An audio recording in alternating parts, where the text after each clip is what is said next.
York City Comptroller Brad Lander, and I'm happy to report I am just fine. I lost a button. But, you know, I'm going to sleep in my bed tonight, safe with my family. I'm grateful to hear that the charges are not being brought, but if they are, I've got a lawyer. I don't have to worry about my due process rights. At that elevator, I was separated from someone named Edgardo, who I had just met a couple of minutes earlier. Edgardo is in ICE detention, and he's not going to sleep in his bed tonight. So far as I know, he has no lawyer. He has been stripped of his due process rights by a government and a judge that owe him a credible fear hearing before they deport him, and yet have decided instead to strip folks like Edgardo and the prior gentleman that I walked out with, whose native language is Yoruba, and who only got a translator in French. And so when the judge said, "Do you understand what it means that after I dismiss your case, you'll have no status?" He said, "No status," as he recognized what was about to happen. So I will be fine, but Edgardo is not going to be fine. And the rule of law is not fine. And our constitutional democracy is not fine. This is the third week in a row that I've come down here with Immigrant Arc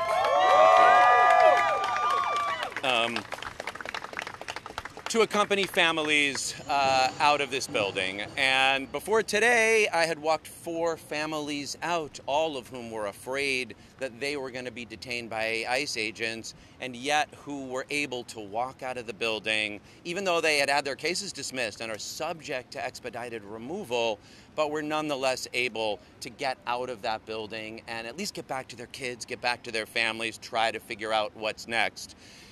Today, Meg, I really want to say a big thank you to my wife, Meg, who was here with me doing it.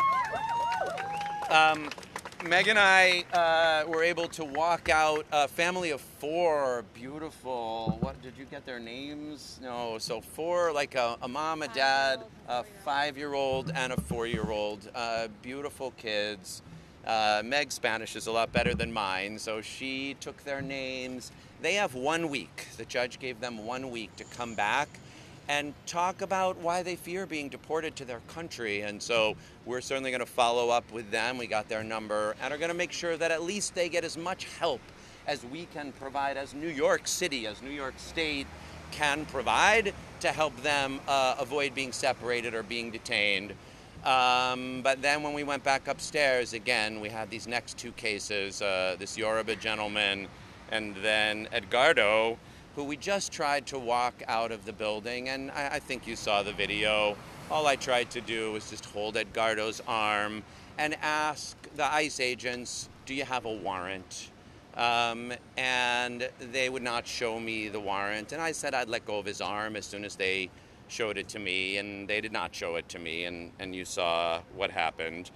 I will say they treated me just fine after that, and it is true, Governor, you know, as you just said, that the 2 ICE agents who detained me, one is a Pakistani Muslim immigrant who lives in Brighton Beach, and the other is an Indo-Guyanese gentleman who lives in South Ozone Park. This is what New York City is. It is the greatest immigrant city that the world has ever known. And we are not going to allow Donald Trump to wreck the rule of law, to deny people due process, and to turn our country into something that doesn't meet its obligations under international law. And so I just engaged in that tradition of accompaniment, of trying to bear witness, of trying to walk peacefully with someone, of trying to make sure that the rules are followed, and that we would know what their badge numbers were, and that we would be able to see the judicial warrant before he was detained, because we don't know where Edgardo is now. No one is able to be in touch with him, and our country is better than that.